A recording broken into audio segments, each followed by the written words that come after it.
আজ ২৯ মে ২০২৬। আমি এখন আপনাদের সাথে কথা বলছি বাংলাদেশ সময় বিকেল ৫টা। বেশ কিছু গুরুত্বপূর্ণ খবর আমার হাতে রয়েছে। আমি আপনাদের সেই খবরগুলো দেবার চেষ্টা করছি। ১ম শিরোনাম, এবার ইরান এমন এক প্রতিরক্ষা ব্যবস্থা হাজির করল, যেটা আমেরিকার ঘুম হারাম করে ফেলল। কি সেই প্রতিরক্ষা ব্যবস্থা? ২ নম্বর, মার্কিন যুদ্ধবিমান এবং ড্রোনের সাথে রীতিমতো খেলা করছে এখন ইরান। পাশাপাশি মার্কিন গণমাধ্যম সিএনএন এমন এক তথ্য এবং ভিডিও হাজির করলো, যেটা দেখে স্বয়ং আমেরিকা এবং পশ্চিমা দুনিয়ার কপালে টেনশনের ভাঁজ তৈরি হয়েছে। এবং ওমান আমেরিকার নেক্সট টার্গেট হতে যাচ্ছে। চলুন এই খবরগুলো আপনাদের একটা একটা করে দেবার চেষ্টা করছি। প্রিয় দর্শক, একটি ছবি নিয়ে প্রথমে একটু কথা বলবো। যে ছবিটি আমি আসলে চাইনি কথা বলতে, বাট আমার মনে হয় বাংলাদেশের নাগরিক হিসেবে আমাদের প্রত্যেকের এই বিষয়গুলো নিয়ে একটু কথা বলা জরুরি। সাম্প্রতিক সোশ্যাল মিডিয়াতে আপনারা অনেক কিছু দেখেন। সবসময় ফেসবুকে থাকেন, দেখেন। কিন্তু আসলে আমরা মানুষগুলো আস্তে, আস্তে পরিবর্তন হয়ে যাচ্ছি। যেটা খুবই দুঃখজনক। রেল লাইনে ধাক্কা খেয়ে একজন নারী এবং তার শিশু সন্তান গুরুতর আহত হয়। ছবিটি কি আমি আপনাদের দেখাবো? আমি বুঝতেছি না ছবিটার জন্য কোনো প্রবলেমে পড়তে হবে কিনা। আপনারা দেখেছেন হয়তো যে একজন স্বামী তার সন্তান এবং স্ত্রীকে মাথায় তুলে, কাঁধে তুলে আরকি চিকিৎসার উদ্দেশ্যে যাচ্ছে। কিন্তু স্ত্রী পথেই ধারণা করা হচ্ছে মারা গেছে। এই ছবিটি কি আপনারা আমার স্ক্রিনে দেখতে পাচ্ছেন? আবার দেখাচ্ছি আপনাদের। একজন সুজন মিয়া তার নাম, তার কাঁধে তার স্ত্রী আর বুকের কাছে কোলে তার ছোট্ট এক শিশু সন্তান। এই ছবিটি সোশ্যাল মিডিয়ায় আপনারা দেখেছেন। রেলের ধাক্কায় তার ঈদ তো নষ্ট হয়ে গেছে। ঈদ যাত্রার সময় এই ঘটনাটি ঘটে। দুঃখজনক হলেও কোনো একটি অটোরিকশা, একটি ভ্যান, একটি যানবাহন এগিয়ে আসেনি। কোনো একজন মানুষ সুজন মিয়াকে সাহায্যে এগিয়ে আসেনি। তিনি নিরুপায় হয়ে তার মানে মারা যাওয়া না অজ্ঞান তিনি জানতেন না। তিনি জানেন যে তার স্ত্রী নিথর দেহে পড়ে আছে। কাঁধে তুলেছেন আর বাচ্চাটাকে কোলে নিয়েছেন। পাশ থেকে সবাই ছবি তুলছে। বাংলাদেশে এমন একটা রেওয়াজ তৈরি হয়েছে এখন, কোনো কিছু ঘটলেই সবাই পকেট থেকে মোবাইলটা বের করে ছবি তোলে। কিন্তু কেউ কারো সাহায্যে এগিয়ে আসে না। আমরা এই বাংলাদেশটা কখনো দেখতে চাইনি। কিন্তু সেই বাংলাদেশটাই দেখছি। আপনি আপনার চারপাশে যে ঘটনাগুলো দেখছেন, আপনি কি বোঝেন প্রতিনিয়ত আল্লাহ আপনাকে পরীক্ষা করে বিভিন্নভাবে? আজকে কারো দুঃসময় দেখে আপনি ভিডিও করছেন, তারপর চলে যাচ্ছেন। কালকে সেম বিপদে আল্লাহ আপনাকে ফেলবে। তখন কেউ আসবে না। কারণ আজকে আপনি কারো কাজে আসেননি। আমরা বাংলাদেশীরা সবসময় পৃথিবীর কাছে একটা কারণে প্রশংসিত, সেটা কি আমরা একে অপরের বিপদে এগিয়ে আসি, সে চেনা হোক আর না অচেনা হোক। কিন্তু আস্তে, আস্তে সে সময়টা পাল্টে যাচ্ছে। আমার চোখের সামনে কেউ ডুবে মারা গেলেও তাকে হাত বাড়িয়ে তুলতে চাই না। পাশে সুজন মিয়ার স্ত্রী, কেউ তাকে একটা ভ্যান, অটোরিকশা এগিয়ে দেয়নি। সে কাঁধে নিয়ে দুটো মানুষকে, চলতে পারছে না জরাজীর্ণ দেহ, দরিদ্র এক দিনমজুরে সুজন মিয়া। ভাবেন তার ঈদটা কেমন কেটেছে। আমাদের ঈদের জন্য আমরা কত কিছু প্রস্তুতি নেই। খুবই দুঃখজনক ঘটনা। এগুলো যেন আমাদের দেশে আর না ঘটে। আমি এটা দিয়ে আজকের শিরোনাম ভিডিওটা শুরু করতে চাই। দর্শক, মার্কিন যুক্তরাষ্ট্র ইরানকে টেস্ট করার জন্য নানান রকম পায়তারা করছে। কখনো যুদ্ধ বিমান ঢোকাচ্ছেন, কখনো ড্রোন ঢোকাচ্ছেন, কখনো ছোট আকারে ফাইটার জেট ঢোকাচ্ছেন। মূলত আমেরিকা, ইসরায়েল ইরান একটা বড় আক্রমণ করতে চায়। তো আক্রমণ করার আগে তারা ইরানের সক্ষমতা যাচাই করছে। যে তারা ৪০ দিনের যুদ্ধে ইরানকে কি পরিমাণ ক্ষতি করতে পেরেছে। ইরানের আসলে কি, কি ব্যবস্থা এই মুহূর্তে অ্যাক্টিভ আছে। ইরান কতটুকু জেগে আছে টেস্ট করতেছে। তো আমি যতটুকু জেনেছি বিভিন্ন খবর, সার্চ করে যা পেয়েছি, হরমুজ প্রণালীতে কিন্তু থেমে, থেমে আমেরিকার সাথে লড়াই চলছে। একটি প্রান্ত থেকে কখনো ইরান গুলি ছুটছে, অন্য প্রান্ত থেকে আমেরিকা গুলি ছুটছে। কখনো বিভিন্ন রুটের তেলবাহী জাহাজগুলো হরমুজ প্রণালী দিয়ে ইরানের অনুমতি ছাড়া চলাচল করতে গেলে ইরান সেখান থেকে বৃষ্টির মতো গুলি ছুটছে। তারা দ্রুত সেখান থেকে পালিয়ে যাচ্ছে। এগুলো হামেশা হরমুজে ঘটছে। আবার আমেরিকা হরমুজ থেকে ভেতরে ঢোকার জন্য রাডার সিস্টেম অফ করে, নেভিগেশন অফ করে একাধিকবার ট্রাই করছে, ঢুকতে কিন্তু পারেনি। ইরান ধরে ফেলেছে এবং ইরান পাল্টা ব্যবস্থা নিয়ে তাদেরকে সেখান থেকে তাড়িয়েছে। তো এভাবেই ইরানের অ্যাসিড টেস্ট চলছে আমেরিকা এবং ইসরায়েলের। কিন্তু এখন পর্যন্ত আমেরিকা সফল হতে পারেনি ইরানের কাছে। কয়েকটি সূত্র দাবি করছে যে আমেরিকার ড্রোন হরমুজ প্রণালীতে যতবারই প্রবেশ করেছে ততবারই ইরান তাদের উপর হিট করেছে এবং অনেক যুদ্ধ মানে বেশ কিছু ড্রোন ভূপাতিত হয়েছে, যুদ্ধ বিমানও আক্রান্ত হয়েছে ইরান দ্বারা। আবারও সেগুলো পালিয়ে গেছে। ওয়ারশিপ, যুদ্ধ জাহাজ যখনই প্রবেশ করেছে তখনই ইরান তাকে হিট করেছে, আবারও পালিয়ে গেছে। এভাবেই চলছে সেখানে হাডুডু খেলা। দুই পক্ষের মধ্যে ভালোই খেলা চলছে এখন। কোনোভাবেই ইরানের একটা দুর্বল পয়েন্ট আমেরিকা বের করে সেই সুযোগটি কাজে লাগাতে পারছে না। ইরান এতটা পারফেক্টলি শত্রুকে দমনের জন্য মুখিয়ে আছে। এরই মধ্যে বলা হচ্ছে যে ইরানের হরমুজ প্রণালীর কাছাকাছি কিশম দ্বীপ, সেখানে ইরান তার সবচাইতে পাওয়ারফুল আকাশ প্রতিরক্ষা সিস্টেম, যেটাকে আমরা বলি এয়ার ডিফেন্স সিস্টেম, সেটি মোতায়েন করেছে, যার নাম ইরানের পক্ষ থেকে বলা হয়েছে আরাশি কামাঙ্গির। এই আরাশি কামাঙ্গির এটির মোবাইল লঞ্চার কেউ কেউ বলছে, বা খুব বড় আকারে যানবাহন মানে এটাকে বহন করা খুব কঠিন এরকম নয়। কিছু মাধ্যম বলছে আরাশি কামাঙ্গির মূলত একটি মোবাইল লঞ্চার টাইপের, অর্থাৎ দ্রুত একটি জায়গা থেকে অন্য জায়গায় এটিকে মুভ করা যায়। ধরেন আমেরিকা বা ইসরায়েলের কোনো অ্যাটাক মোকাবেলা করছে একটি জায়গা থেকে, কেশমপুর থেকে করেছে, এটি কিছুক্ষণের মধ্যে চলে যেতে পারবে বন্দর আব্বাসের আরেকটি পয়েন্টে। তো বলা হচ্ছে এই আরাশি কামাঙ্গির এয়ার ডিফেন্স সিস্টেম দিয়ে আমেরিকার ঘুম কেড়ে নিয়েছে ইরান।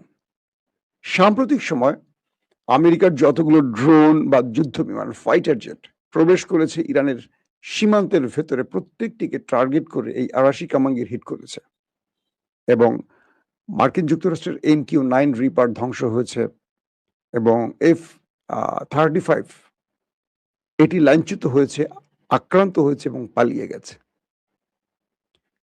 ইরানের পক্ষ থেকে বলা হচ্ছে এটি শত্রুকে অল্প সময়ের মাধ্যমে প্রতিহত করতে পারে এবং শত্রুর যত অদৃশ্য টার্গেট আছে, একটি ড্রোন এতটা দূরে অবস্থান করছে বা একটা ড্রোন নিজেকে লুকিয়ে ইরানের সীমান্তে প্রবেশ করেছে বা ভূমিতে প্রবেশ করেছে উপরে, সেটি খুব দ্রুত রাডার সিস্টেমে শনাক্ত করতে পারে এবং সেটিকে টার্গেট করে শুট করতে পারে, নিখুঁতভাবে শুট করতে পারে। বলা হচ্ছে যে শত্রুর যে কোনো আক্রমণে পূর্বেই সেটিকে শনাক্ত করে আক্রমণ করে ধ্বংস করার জন্য পারফেক্ট থ্রো করতে পারে আরাশি কামাঙ্গির।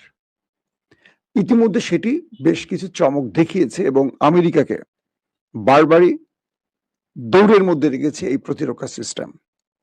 ২ নম্বর গুরুত্বপূর্ণ খবর, সেটি হলো মার্কিন গণমাধ্যম CNN, তারা একটি রিপোর্ট তৈরি করেছে দুর্দান্তভাবে। সেখানে তারা দেখিয়েছে আমেরিকা এবং ইসরায়েল ইরানে যে অ্যাটাকগুলো করেছিল, সেই অ্যাটাকে তারা ইরানের যে মিসাইল সিস্টেমগুলো ধ্বংস করেছিল, যেটা মার্কিন প্রেসিডেন্ট দাবি করেছে, ইসরায়েল দাবি করেছে যে তারা ইরানের প্রায় 80% মিসাইল ধ্বংস করেছে। এটি ছিল মূলত আমেরিকার বোমারু বিমানগুলো ইরানের ভূগর্ভস্থ মিসাইলের পথগুলো বন্ধ করে দিয়েছে। ইরান তার মিসাইল স্টোরেজ গুলো বানিয়েছে মাটির অনেক নিচে, ভূগর্ভস্থ, যেমন তার নিউক্লিয়ার সাইট গুলো মাটির নিচে বানিয়েছে। তো বলছে CNN, ট্রাম্প যে কথাটি বলেছিল যে তারা ইরানের ব্যালিস্টিক বা ক্রুজ বা তাদের মিসাইল ভান্ডারগুলো ধ্বংস করেছে, মোবাইল লঞ্চারগুলো, মিসাইল লঞ্চারগুলো ধ্বংস করেছে, এটি মূলত তারা ওই মাটির নিচে তাদের যে মোবাইল লঞ্চারের স্টোরেজ আছে তার মুখটা বন্ধ করে দিয়েছে বোম্বিং করে। মুখ পাথরের তৈরি তো, সেইখানে বোম্বিং করছে, সে মুখগুলো বন্ধ হয়ে গেছে। এতে করে ইরান যখন যুদ্ধ করছিল এখান থেকে মিসাইল বের করতে পারছিল না। ইরান তখন বিকল্প মিসাইল স্টোরেজে হাত দিয়েছে। অর্থাৎ ধরেন ৫টা মিসাইল স্টোরেজ আছে মাটির নিচে, ৫টা বন্ধ করে দিয়েছে। অন্য জায়গায় আরো ৩টা আছে যেগুলো আমেরিকা তো জানে না। সেখান থেকে মিসাইল নিয়ে ইরান ব্যবহার করেছে। এই জন্য ইরান এই ৪০ দিনের যুদ্ধের শেষের দিকে তার মিসাইল অ্যাটাকের পরিমাণ একটু কমে গেছে। এমনটি বলছে সিএনএন, আমার না, সিএনএন এর বক্তব্য। তো সিএনএন যে ভিডিওগুলো প্রকাশ করেছে সেখানে দেখা গেছে যে ইরান সেই ভূগর্ভস্থ মিসাইল স্টোরেজের মুখগুলো সব খুলছে। শত শত ট্রাক সেখান থেকে ধ্বংসস্তূপ সরাচ্ছে। প্রচুর শ্রমিক কাজ করছে একসঙ্গে এবং প্রতিটা মিসাইলের মুখ এই যুদ্ধবিরতির সময়টিতে কৌশলে ইরান পরিষ্কার করে আবারও সেই মুখগুলোকে খুলে দিয়েছে এবং নতুন ডিজাইনে পুনর্নির্মাণ করেছে সেই পথগুলো, প্রবেশ পথগুলো আবার যেগুলো বন্ধ করেছে তার বিকল্প জায়গা দিয়ে আবার ইরান নতুন করে বিকল্প পথ তৈরি করেছে, যেটা আমেরিকার জানার কথা ছিল না। এখন স্যাটেলাইট ইমেজে নিউজে দেখানো হয়েছে, সিএনএন দেখিয়েছে, বলছে যে ইরান এমন ডিজাইনে বিকল্প পথ তৈরি করেছে যেটা মার্কিন যুক্তরাষ্ট্রের সামরিক যারা গুরুত্বপূর্ণ ব্যক্তি তারা সেই দৃশ্য দেখে হতবাক হয়ে গেছে যে এতটা নিখুঁত এবং এতটা পারফেক্ট পরিকল্পনা ইরানের মাথায় এলো কি করে। মানে তারা ইরানের এই কাজগুলো দেখে রীতিমতো অবাক হয়ে গেছে। আমি বলছি না, সিএনএন বলছে যে ইরান বিকল্প পথগুলোকে এতটা চমৎকার করে, এতটা শিল্প শুধু মানে শৈল্পিক নয়, এতটা বিজ্ঞানসম্মত বিকল্প পথ তৈরি করেছে সেই মিসাইল স্টোরেজের, যেটাকে ধরে আমেরিকা আবার আক্রমণ করে এত ইজিলি ধ্বংস করবে সেই সুযোগটি তাদের হাতে থাকবে না। তার মানে ইরান শুধু যুদ্ধে নয়, তাদের বড় বড় বিজ্ঞানীদের, তাদের বড় বড় ইঞ্জিনিয়ারদের, তাদের সেরা সেরা মানুষগুলোকে দিয়ে এমন ভাবে শত্রুর বিরুদ্ধে কাজ করছে যেটা পৃথিবীকে অবাক করে দিচ্ছে। তো এই পরিস্থিতির মধ্যে কয়েকটি গুরুত্বপূর্ণ খবর আসছে এরকম যে ওমানে আজকে প্রথম লাইভে আমি বেলা ১১টা যে লাইভটি করেছি সেখানে আপনাদের বলেছিলাম ওমানে বোমা হামলার হুমকি দিয়েছে ডোনাল্ড ট্রাম্প। মূলত কি হয়েছিল ওমানের সাথে? ওমানের সুলতান তিনি ঘোষণা দিয়েছেন যে তারা ইরানের সাথে তাদের অর্থনৈতিক এবং বাণিজ্য সম্পর্ক এগিয়ে নেবেন। গালফ কান্ট্রির সাথে মূলত একটা বড় দৌলত আছে ইরানের, কিন্তু বর্তমান যিনি সুলতান হাইথাম বিন তারিক আল সাইদ তিনি বলছেন এবং তার বর্তমান শাসনকালে তিনি ইরানের বিরুদ্ধে আমেরিকার কোনো প্রেসক্রিপশন নেবেন না। তো মিস্টার তারিক আল সাইদ তিনি আমেরিকাকে, আপনারা জানেন যে ওমানে মার্কিন ঘাঁটি রয়েছে, তো তিনি আমেরিকাকে ইরানের বিরুদ্ধে তার ঘাঁটি ব্যবহারের অনুমতি দেয়নি, যে কারণে ইরান ওমানে কোনো আক্রমণও করেনি, বরং ওমান এই দুটো দেশের মধ্যে মধ্যস্থতায় কাজ করেছে বারবার। তো আপনারা দেখেছিলেন যে ইরানের পররাষ্ট্রমন্ত্রী আব্বাস আরাকচি তিনি ইরান থেকে পাকিস্তানে যান, সেই দিনই তিনি আবার ওমান সফর করেন, আবার ওমান থেকে পাকিস্তানে আসেন, পাকিস্তান থেকে তিনি রাশিয়া সফর করেন। মূলত এই হরমুজ প্রণালীর এক পাশটা যেহেতু হরমুজ ইরানের, অন্য পাশটা এটা হলো ওমানের। এই দুজনই মিলিয়ে এখন এই সাগর কন্ট্রোল করবে এবং এখান থেকে টোল নেওয়ার ব্যাপারে তাদের একটা নিজেদের মধ্যে সম্পর্ক সৃষ্টি করছেন এবং তারা এখান থেকে বাণিজ্যিক সুবিধাটা নিতে চান। তো আজকের যে খবর সেটি হলো ওমান নতুন করে অধ্যাদেশ জারি করেছে এবং সেটি সুলতান সিগনেচারও করেছে, তারা ইরানের সাথে বাণিজ্যিক এবং অর্থনৈতিক সম্পর্ক সম্প্রসারণ করবেন। এই খবরটিতেই মাথায় বাজ পড়েছে ডোনাল্ড ট্রাম্পের। তিনি বুঝতে পারছেন আস্তে আস্তে তার ক্ষমতা কমে আসছে, মধ্যপ্রাচ্য থেকে তাকে বিদায় নেওয়ার সময় আসছে। যদি ওমান ইরানের সাথে এই সম্পর্কে সফল হয়ে যায়, আগামীকাল সৌদি আরব আসবে, কাতার আসবে, কুয়েত আসবে, বাহরাইন আসবে, জর্দান আসবে, তাহলে কি হবে আমেরিকা এবং ইসরায়েলের? এখন ট্রাম্প কি করতে চান? ওমানে হামলা করতে চান। প্রশ্ন হলো এই ট্রাম্প ওমানে হামলা করবেন তার নিজের ঘাঁটি তো রয়েছে ওমানে। এখন পর্যন্ত ওমানের অনুমতির কারণে মানে ওমান অনুমতি দেয়নি বলে ওমান থেকে কোনো অ্যাটাক ইরানে করতে পারেনি। কালকের ঘটনা দেখেন, কুয়েত থেকে বন্দর আব্বাসে হিট করেছে কে? আমেরিকা। সঙ্গে, সঙ্গে সেই কুয়েতের আল সালেম বিমান ঘাঁটিতে ইরান আবার হামলা করেছে। অর্থাৎ ইরান আমেরিকার কোনো একটি বিষয়কে ছাড় দিচ্ছে না। আমেরিকা বড় রাষ্ট্র, শক্তিধর, তাই তাকে ছাড় দিতে হবে এমন কোনো সুযোগ দিচ্ছে না। তো কুয়েতের আবু সালেম বিমান ঘাঁটিতে যখন ইরান অ্যাটাক করে বসলো, তখন আমেরিকা বুঝতে পেরেছে যে না, ইরান আসলে আগের মুডেই আছে।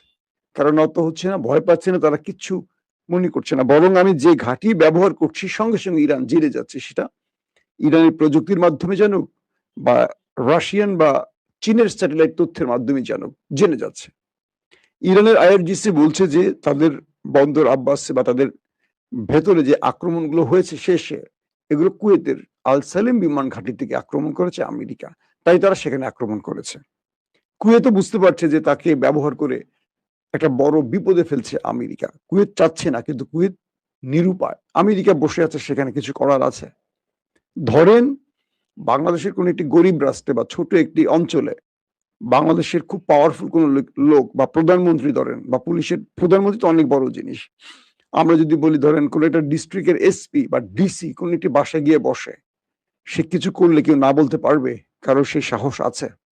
তো ডোনাল্ড ট্রাম্প এখন কুয়েতে বসে ইরানে আক্রমণ করেছেন। ইরানও সেটা বুঝে সেখানে আক্রমণ করেছে। ইরান বলছে যে আমরা কুয়েতে কোনো জনগণকে ক্ষতি করিনি। যেখান থেকে আক্রমণ হয়েছে সেখানেই করেছে। অর্থাৎ গালফকে ইরান বলছে যে তুমি যেখান থেকে আক্রমণ করবো আমি সেখানে তোমাকে আক্রমণ করব। তোমাকে আমি কোনোভাবেই ছাড় দেব না। তো এই মুহূর্তে আমেরিকা ইরানের সক্ষমতা যাচাই করতে গিয়ে বারবারই আক্রান্ত হচ্ছে। আবার ইরান তার সক্ষমতা প্রমাণ দিচ্ছে। এরই মধ্যে সে নতুন, নতুন মিসাইল হাজির করছে, আকাশ প্রতিরক্ষা সিস্টেম হাজির করছে এবং মার্কিন প্রত্যেকটা অ্যাটাক মোকাবেলা করে ইরান আমেরিকাকে বুঝিয়ে দিয়েছে। পূর্বের ৪০ দিনের যুদ্ধের চেয়ে এই মুহূর্তে ইরান অনেক বেশি প্রস্তুত। এটা আমেরিকার জন্য এখন সবচেয়ে বড় টেনশন। আর ইরানের পক্ষ থেকে আমেরিকাকে সবচেয়ে বড় সারপ্রাইজ। কারণ গালফ কান্ট্রির একটি দেশ মার্কিন ধমকি খেয়েও ইরানের সাথে সম্পর্ক করছে, ওমান। এরপর সৌদি আরব চুক্তি করতে প্রস্তুত, পাকিস্তানের মাধ্যমে আলোচনা চলছে, জানেন আপনারা। কাতারের সাথে সম্পর্ক ভালো, কাতার টাইমলি চলে আসবে। অর্থাৎ মধ্যপ্রাচ্য থেকে আমেরিকার বিদায় নেয়ার টাইম শুরু। প্রত্যেকে ভালো থাকবেন। আল্লাহ হাফেজ।